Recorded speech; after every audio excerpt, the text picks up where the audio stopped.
So hi all. आणि उद्या भारत विरुद्ध इंग्लंड टेस्ट मालिकेचा पहिला सामना आहे हैदराबाद इथं. आणि म्हणावी तशी हाईप नाही टेस्ट मॅचची. म्हणजे त्यासाठी दुसऱ्या गोष्टी पण जबाबदार आहेत, पण तिकडे न जाता आपण क्रिकेटवर येऊ. तर शुभम, काय अप्रोच राहील इंग्लंडचा? म्हणजे ज्या पद्धतीने त्यांनी अर्ली स्क्वॅड रिलीज केले आपल्या आधी. हम्म. हा इंग्लंडचा अप्रोच आधीपासून मला वाटते 1-1.5 वर्षापासून तसाच राहिलाय बॅस बॉल. हम्म. हम्म. आणि मला नाही वाटत ते चेंज करतील तो approach. So all guns blazing जातील ते. All guns blazing. मला तर वाटते 11 तर 11 ऑलराऊंडर म्हणजे अतिशयोक्ती केली, पण त्यांचा माइंडसेटच तसा असणार आहे की हम्म. 11च्या स्क्वॉड मध्ये बॅट्समन विथ बॉलिंग ॲबिलिटीज तसं. मग त्यांनी जे बघ ना, प्लेइंग इलेव्हन मध्ये पण त्यांनी डकेट वगैरे ठेवलाय. म्हणजे किंवा जॉनी बेस्टो आहे. हे 100 स्ट्राईक रेटने खेळणारे प्लेयर आहेत. नॉट शुअर की इंडियन पिचेसवर त्यांचं काय हाल होणार आहे. आणि जी आपली तिकडी तिकडी बघता, तुला काय वाटतं, अक्षर पटेल येईल की कुलदीप यादव? ऍक्च्युली तर कुलदीपलाच प्रेफर करणार रोहित एनी डे. हम्म. हम्म. पण जर अजून त्यांची पत्रावळी करायची असेल हम्म. तर अक्षरला ऍड करू शकतो. बघ ना, शार्दूल नाही, हार्दिक पांड्या नाही, त्यामुळं हो, बॉलिंग ऑलराऊंडर नाही आपल्याकडे. तेच की म्हणलं तुला, म्हणून तर हम्म. पत्रावळी करू शकतो. पण जर नसेल तर आय थिंक बॉलिंग आपली लाईनअप माझ्या मते तरी बुमरा, सिराज, हम्म. अं, अश्विन, जडेजा आणि कुलदीप. पाचवा कुलदीप. कुलदीप जर तुम्हाला आणि ऑलराऊंडर हम्म. खेळवायचा असेल तर अक्षर. कारण मला नाही वाटत 3 स्पिनरची गरज आहे. 2 कारण स्पिनरनेच बघ ना घायला तू येते पुढची टीम आपली.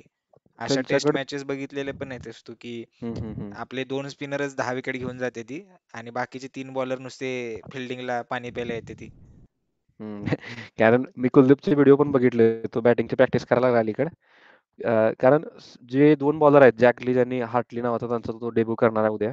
हम्म. तर तो बॉलर दोघं हे आहेत, लेफ्ट आर्म ऑर्थोडॉक्स आहेत दोघं पण.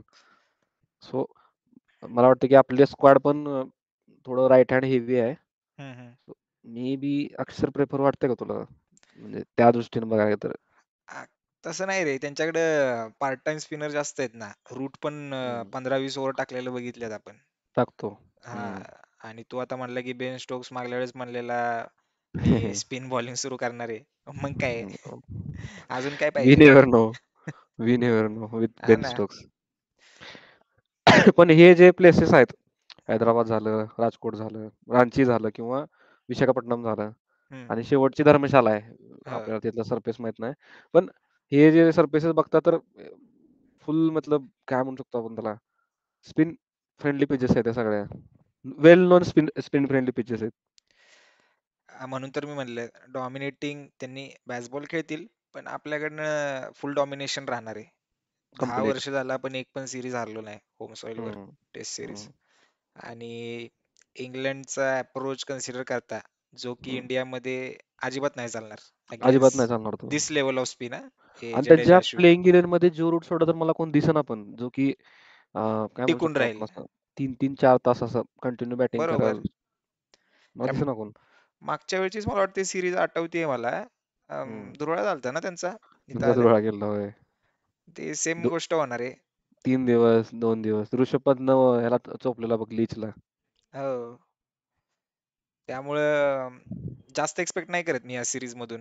हम्म. आणि WTCच्या रिगार्ड मध्ये I think we are already qualified ही सिरीज जिंकल्यावर. ही सिरीज जिंकलं तर हो. कारण पुढची बांगलादेश सोबत सिरीज आहे. एकच फक्त आपली शेवटला सिरीज आहे, ती maybe I don't know Australia का न्यूझीलंड कुठतरी आहे. पण ही जिंकलं, परत ती बांगलादेश जिंकलं तर एनिवे वी आर क्वालिफाय ना. हा. कारण मेन सिरीज आपल्यासाठी साऊथ आफ्रिकेची होती. ती बरोबर. 1-1 केल्यामुळे मला नाही वाटत पॉइंट्स वर एवढा जास्त फरक पडला असेल. फरक पडणार आहे. आणि वेस्ट इंडिजची जिंकलेलो मला वाटते. आणि हम्म. आता कुठली राहिली अजून, ऑस्ट्रेलिया, आणि मला वाटते इंग्लंडच असेल ही. मग तुला काय वाटतं, तो विराट कोहली तर नाही तर के एल राहुलला ऍज अ बॅट्समन पण घेतील का? म्हणजे कारण आपल्याला विराट नाही म्हटल्यावर एक्सपिरियन्सची गरज पडेल, आणि इधर श्रीकर भरत किंवा ध्रुव जुरेल ह्यांच्यापैकी एकदा विकेट किपर ऍड करून. आता रोहित तर म्हणलेला की स्पेशालिस्ट किपर म्हणून भरतला खेळवणार येतं. हम्म. आणि जर बॅट्समन खेळायचा असेल तर राहुल.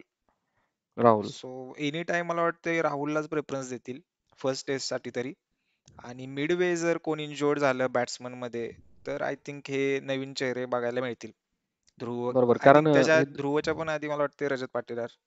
रजत पाटीदार खरं तर हां, त्याला चान्सेस मिळायला पाहिजेत. पण considering home condition maybe Srikar Bharat पुढे जाईल बघ. हैदराबाद आणि विशाखापट्टणम.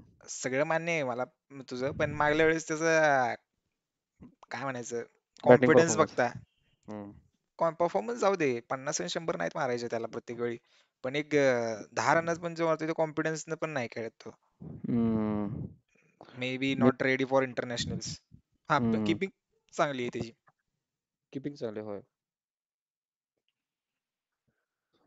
सो ह्या ह्या काय सीरीजच्या हाइपनुसार पण आम्ही हा व्हिडिओ शॉर्ट ठेवतोय. सो एनी प्रेडिक्शन किती कितीनं आपण पुढे जाईल, कितीनं जिंकेल? प्रेडिक्शन तर माझं तुला सांगतो 4-0. एखादी टेस्ट ड्रॉ होईल, ती पण 4-0. पावसामुळे किंवा खराब शक्यच वातावरणामुळे. नाही. पिचेस बघून तर मला नाही वाटत काय ड्रॉ होईल. But we never know. सध्या ड्रॉ तर मी म्हणलं की अलीकडे तुला पावसामुळे किंवा हे धुकं बिकं असलं जास्त झालं कुठं. 4-0 न इंडिया जिंकेल. हा, ऑब्विसली. Same same here. एक मी तर म्हणेल ऑल आउट जाईल. 5-0 न जिंकेल इंडिया. कारण इंडियन सबकॉन्टिनेंट मध्ये सध्या draw matches very rare. Very rare. तू बघ बांगलादेश बघ, श्रीलंका बघ. पाकिस्तानमध्ये होऊ शकतात. तिथं भाई सिमेंटच्या पिचेस आहेत. 500-500, 1000, 600 रन मारायला एका इनिंगला तिथं. रील्सची दुनिया आहे अशी. कुणाला 5 दिवसाची टेस्ट नाही बघायची. लवकर होते का नाही. Let's see. उद्या बघूया. उद्या इंडिया डॉमिनेट करेल पूर्ण सिरीज. अँड मिडवे किंवा 1-2 मॅच झाल्यानंतर आपण परत भेटूया. होय. So thank you all. Thank you.